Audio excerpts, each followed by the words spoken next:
But my delegation is also here on a mission to seek your understanding of a different matter. And I hope you will forgive me if I speak briefly on that as well. And then I will ask my colleagues to introduce themselves. So you see the range and diversity of political opinion that has come to Panama to convey this message. We have a 7-member delegation which covers 5 political parties and represents all parts of the country. And what we are trying to do is to go to a few countries in this region. The Prime Minister has sent smaller delegations to other regions as well. The idea is to explain to you our perspective on the recent events in our country and to seek your understanding for not just what we did, but what stand we have taken and the very helpful role that you have played in the Security Council. And we certainly hope that your instructions to your ambassador will continue to be to show understanding for India's position. We know that Panama, indeed the President of the National Assembly said this already, has consistently stood against terrorism. Terrorism should not be a resort of attempting to address international disputes. If there are problems, there are other ways of dealing with them. Sending terrorists across the border is simply unacceptable, and that should be made clear. We should go after the perpetrators, the killers ourselves, and we will do so. But those who give them safe haven, those who protect them, finance them, train them, arm them, dispatch them and guide them, they should also be held accountable. And increasingly, it seems to me, it will become inescapable for us to face this particular aspect of the challenge. And we certainly would like to seek your understanding. Before going into more detail and responding to any questions you may have, let me first of all once again reiterate my government's thanks to you, your government, for the stand you have taken. And let me ask my colleagues to briefly introduce themselves, one sentence each, so you know who you're receiving, and then I would like to come back to you on this. All right, right. Please, Safran, introduce yourself. Good morning, sir. As my leader, Shashi Tharoor explained everything. Although we have supported our cause, and no world will encourage this terrorism activities, extremist activities, and we are suffering since long these things. And so many times we had meetings and agreements with the Pakistan, but he just take U-turn from what it has been decided. And again he is doing the same thing in different parts of the area. Sometimes in Bombay, sometimes here, there. And this has been very, very sad for us. So we have decided, the government decided, the Modi government decided, we had all-party meetings across the political affiliation to tackle these things very rudely, very strongly. And we are, even after differences, we have supported the government to take external action as much as they can. And the government did it. And we did not kill any civilians. He will explain everything. But only pinpointed the culprits. And then our forces came back. And we have warned them, if they will do these things again, they have to see the same consequences. This we wanted to come here. And there are 7 delegations all over the country going on in different parts of the world and explain these things. Thank you very much. I am Shashank Mani. I am a legislator from Uttar Pradesh. I represent the ruling party, BJP, and it is notable that Shashi ji, who is leading the delegation, is from the opposition Congress party. I am on the Defence Committee of the Indian Parliament. I am also on the Finance Consultative Committee, Recent Income Tax Committee. I happen to be an IIT Delhi graduate, so I really respect your call for having an IIT guy here. and we are here to convey a message which Shashi ji will do in due course. Thank you, sir. Buenos dias. My name is Milind Deora. I am a Member of Parliament from Mumbai, which, as you may be aware, is the commercial and the maritime capital of the country. And I had the good fortune, perhaps the only one in this delegation, to visit Panama before. And as you mentioned, such a beautiful country that one has to come back. And I'm sure my delegation will also be back very soon. Besides the issue of counter-terrorism, which our chairman, Dr. Tharoor, has outlined, firstly, we express our deep gratitude to you, to the President, to the government of Panama for its unequivocal condemnation and unconditional support to India in this regard. From an economic point of view, if I may add one or two suggestions, the point about utilizing Panama to reach out through Mercosur to the Latin American markets in the areas of pharmaceuticals, in the areas of education is a very, very important point. That's certainly something we will take home. Two areas which I would like to speak about on behalf of Mumbai, and one is of course the maritime opportunity. When I came here in 2013 as a shipping minister, and I signed an agreement with my counterpart to share more information between India and Panama, because a lot of our ships are flagged in Panama, and we're also proud that one of the largest number of seafarers that pass through the Panama Canal are of Indian origin. But what's also interesting is that India has come of age in the last 10 or 12 years, especially when it comes to port management. And for the first time, we can confidently say that we have at least, I would say, 2 to 3 homegrown Indian global multinational port and terminal operator companies that are operating not just in India but around the world. And I see no reason why they would not be interested in investing in maritime opportunities all the way from a terminal to other downstream operations in Panama. That's also an interesting message that perhaps we can take home and facilitate the dialogue between Panama and India. The fourth business opportunity, which I think is of great significance, is our film industry and our entertainment industry is the largest creative services industry in the world. And the industry is increasingly looking at foreign destinations to produce these films, where production sets are overseas. And if the Panamanian government has some form of incentives, rebates, we'd be happy to take that back to the industry, where they could potentially use Panama as a region to produce and make these films, especially when it involves the beautiful scenery. We have a special law, I will give it to you, Ambassador. Fantastic. With incentive. We'd be very happy to take that back to the industry. Thank you once again. Thank you. Thank you, Mr. Minister, and your entire leadership here for giving us the time this morning. You've already heard our delegation leader explaining in some detail about the reason why we are here. I just merely wish to add, and before that I want to just mention to you that I have a 36 years of diplomatic experience, and last I was ambassador to the United States. Main aspect which I wanted to just add to you is that as far as the leadership in India is concerned, the reaction, the entire response has been very mature.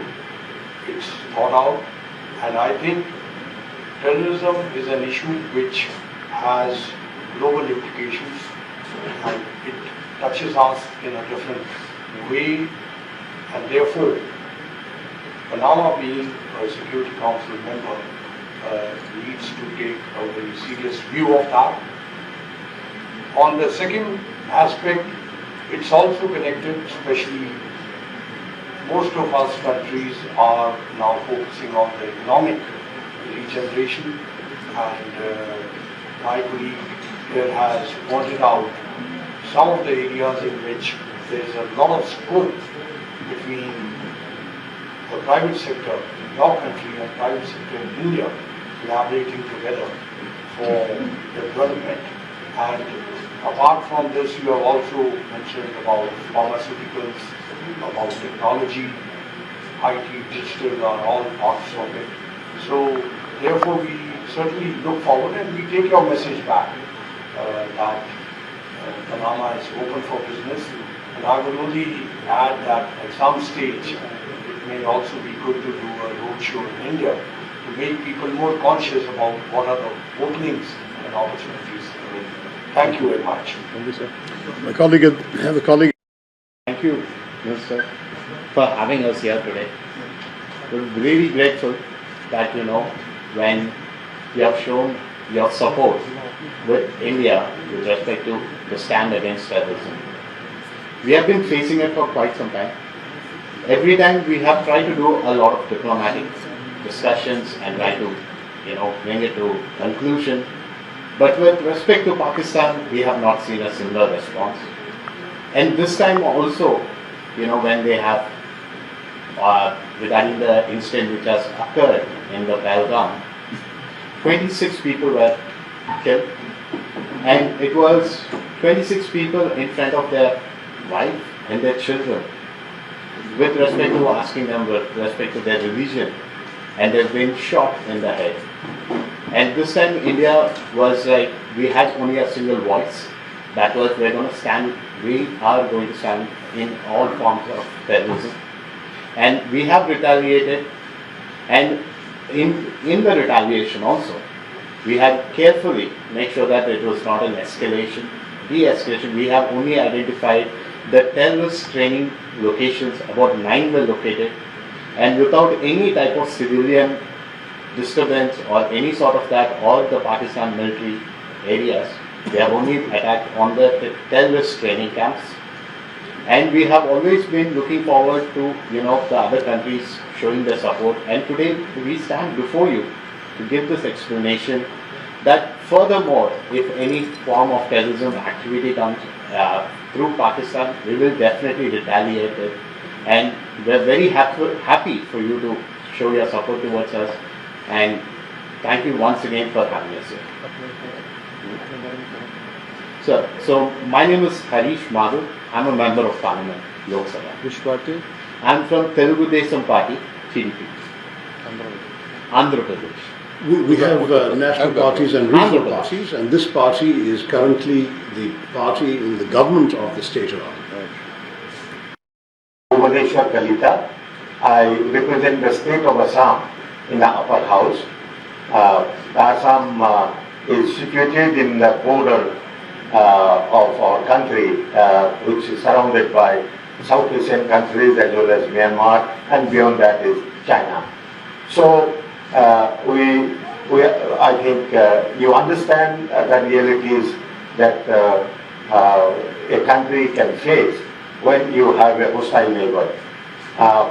Fortunately, till now we do not have hostile neighbor in my part of the country, but we have a hostile neighbor which is causing disturbance time and again, for which the recent one is killing of innocent people, tourists, in their holiday period, and that has been condemned by many other countries, including you. We are very happy about that. My delegation leader has already explained to you the situation, the background, and also the way ahead, what we expect from the Republic of Panama, and what in other cases what Republic of Panama can expect from us.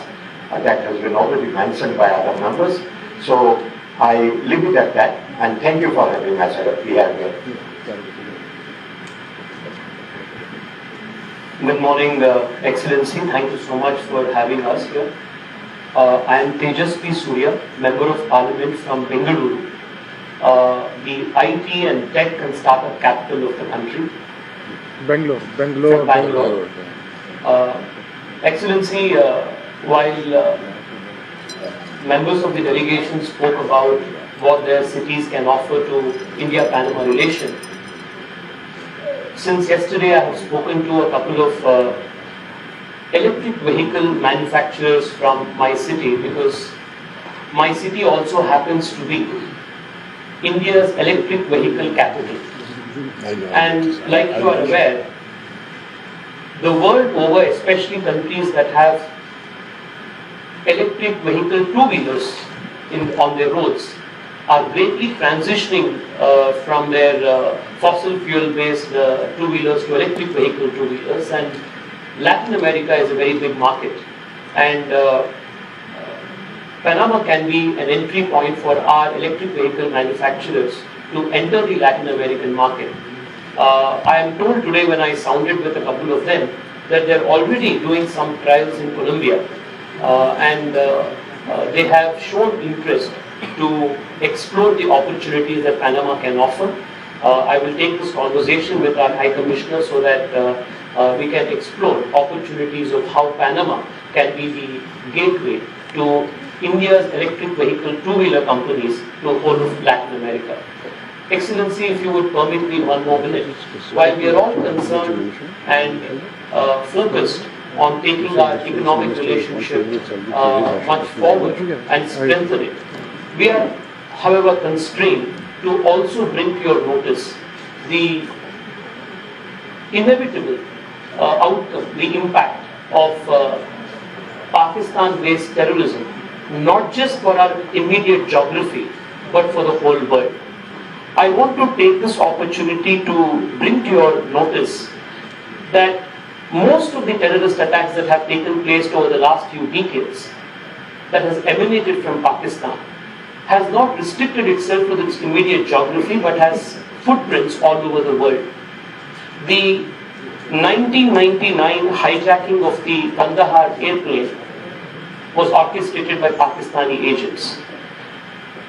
You are aware, Excellency, that Osama bin Laden was found in Pakistan's Abbottabad, where he found a safe haven. The 2005 London Tube bombings, of the 5 bombers, the investigations led to 3 of them being trained in Pakistan. The May 2010 New York Times Square bombing attempt, out of the 4 people who were apprehended, 2 of them were trained in Pakistan.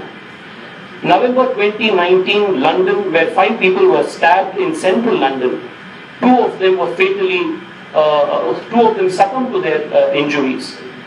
A 28-year-old British national was of Pakistani descendant and again was trained in Pakistan. January 2020, Paris attacks, an attempt to murder 2 people with a clever meat.